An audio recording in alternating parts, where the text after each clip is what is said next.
Hello and welcome to Reasonably Catholic, where we answer your questions about the Catholic faith. Today, let's check out the question. What's the correct way of baptizing? Most of you would have witnessed a Christian baptism, and you would have seen either a full immersion or pouring of water. So now, which one of them is the correct way? Since most of our Protestant brothers and sisters believe that immersion is the only correct form of baptism. Baptism comes from the early Greek word baptismos, which generally means ritual washing, ablution, baptism, washing of hands, for example, etc.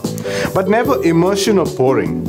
In the Old Testament, the elders of the city were to wash their hands as a ritual to purge their land of sin. This kind of ritual washing, for example, of hands would be considered just as much as cleansing as would where someone is entirely immersed.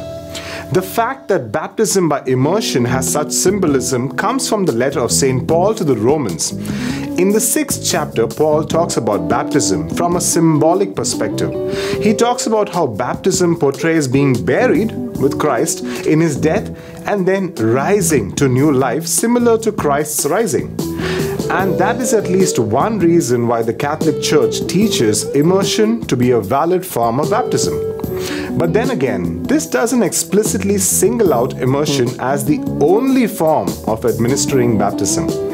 Jesus used the same word in Luke 11 when he was talking to the Pharisees about washing cups and dishes, and also in Mark 7 when talking about the ritual washing of the hands before eating. This was surely not a full immersion.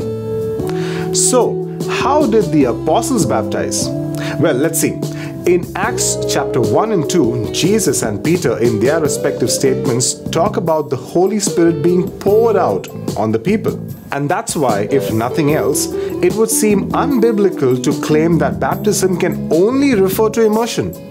Even when Jesus was baptized in the Jordan River, the text is silent as to the mode of baptism John the Baptist used when baptizing Jesus.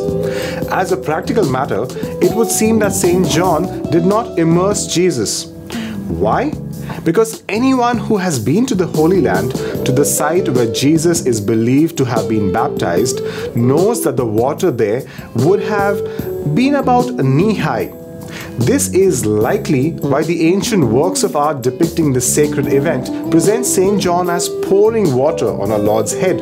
Let's see some other supporting statements from the early church fathers. Now, just so that we are sure what mode of baptism they followed, we will look at these. The Didache, the 1st century Catechism document, says, and now I quote, "Concerning baptism, baptize in this manner. Baptize in the name of the Father and of the Son and of the Holy Spirit in living water. If there is no living, which means running, baptize in other water.